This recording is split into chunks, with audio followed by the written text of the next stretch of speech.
आप सभी को हाथ जोड़ के नमस्कार। आप हंसते रहो हमेशा लगातार। आप सभी का आपके ही YouTube चैनल में हम आपका स्वागत करते हैं। चलिए कहानी शुरू करते हैं। चैनल पे नया हो सब्सक्राइब करना और लाइक एंड शेयर करना मत भूलना। धन्यवाद। आखिर बिहार के गया में क्या नहीं उगता तुलसी का एक भी पौधा? क्यों ब्राह्मण कभी संतुष्ट नहीं होता? फल्गु नदी सिर्फ नाम की नदी है? क्यों कौवा हमेशा लड़ झगड़ कर ही खा पाता है? कौवा, तुलसी, ब्राह्मण व गाय को मां सीता ने क्यों श्राप दिया था? इसके बारे में कुछ लोग ही जानते हैं। आइए हम विस्तार से इस बारे में बताते हैं।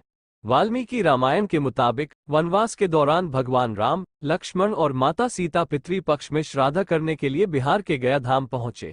वहां ब्राह्मण ने भगवान श्री राम और लक्ष्मण को श्राद्ध कर्म के लिए आवश्यक सामग्री जुटाने के लिए कहा। इस पर भगवान राम व लक्ष्मण नगर की ओर सामान लाने के लिए निकल पड़े। ब्राह्मण देव ने माता सीता से आग्रह किया कि पिंडदान का समय निकलता जा रहा है। ये सुनकर माता सीता की व्यग्रता भी बढ़ती जा रही थी, क्योंकि श्री राम और लक्ष्मण अभी नहीं लौटे थे। इसी दौरान दशरथ जी की आत्मा ने उन्हें आभास कराया कि पिंडदान का वक्त बीता जा रहा है। ये जानकर माता सीता असमंजस में पड़ गई।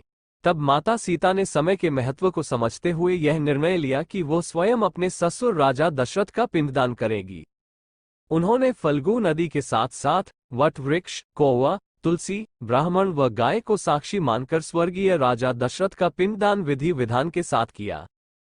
इस क्रिया के उपरांत जैसे ही उन्होंने हाथ जोड़कर प्रार्थना की तो राजा दशरथ ने माता सीता का पिंडदान स्वीकार कर लिया। माता सीता इस बात से प्रफुल्लित हुई कि उनकी पूजा दशरथ जी ने स्वीकार कर ली है। इसके बाद उनके मन में संशय भी हुआ कि प्रभु राम इस बात को नहीं मानेंगे, क्योंकि पिंडदान पुत्र के बिना नहीं हो सकता है। थोड़ी देर बाद भगवान राम और लक्ष्मण सामग्री लेकर आए और पिंडदान के विषय में पूछा। तब माता सीता ने कहा कि समय निकल जाने के कारण उन्होंने स्वयं पिंडदान कर दिया। प्रभु राम को इस बात का विश्वास नहीं हो रहा था कि बिना पुत्र और बिना सामग्री के पिंडदान कैसे संपन्न और स्वीकार हो सकता है। इसके बाद माता सीता ने कहा कि वहां उपस्थित फल्गु नदी, तुलसी, कौवा, गाय, वट वृक्ष और ब्राह्मण श्राद्ध कर्म की गवाही दे सकते हैं। भगवान राम ने जब इन सब से पिंडदान किए जाने की बात सच है या नहीं पूछा, तब फल्गु नदी, गाय, कौवा, तुलसी और ब्राह्मण पांचों ने प्रभु राम का क्रोध देखकर झूठ बोल दिया कि माता सीता ने कोई पिंडदान नहीं किया है। वट वृक्ष ने सत्य कहा कि माता सीता ने सबको साक्षी मानकर विधि पूर्वक राजा दशरथ का पिंडदान किया है।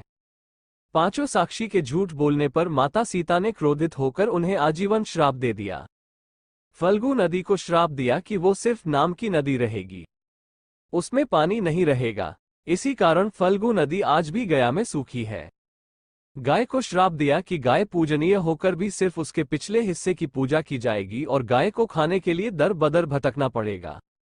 आज भी हिंदू धर्म में गाय के सिर्फ पिछले हिस्से की पूजा की जाती है। माता सीता ने ब्राह्मण को कभी भी संतुष्ट न होने और कितना भी मिले उसकी दरिद्रता हमेशा बनी रहेगी का श्राप दिया। इसी कारण ब्राह्मण कभी दान दक्षिणा के बाद भी संतुष्ट नहीं होते हैं। माता सीता ने तुलसी को श्राप दिया कि वो कभी भी गया की मिट्टी में नहीं उगेगी। यह आज तक सत्य है कि गया की मिट्टी में तुलसी नहीं फलती। और कौवा को हमेशा लड़ झगड़ कर खाने का श्राप दिया था। कौवा आज भी खाना अकेले नहीं खाता है। माता सीता ने जहां इन पांचों को श्राप दिया, वहीं सच बोलने पर वट वृक्ष को आशीर्वाद दिया कि उसे लंबी आयु प्राप्त होगी, वो दूसरों को छाया प्रदान करेगा। पतिव्रता स्त्री उनका स्मरण करके अपने पति के दीर्घायु की कामना करेगी।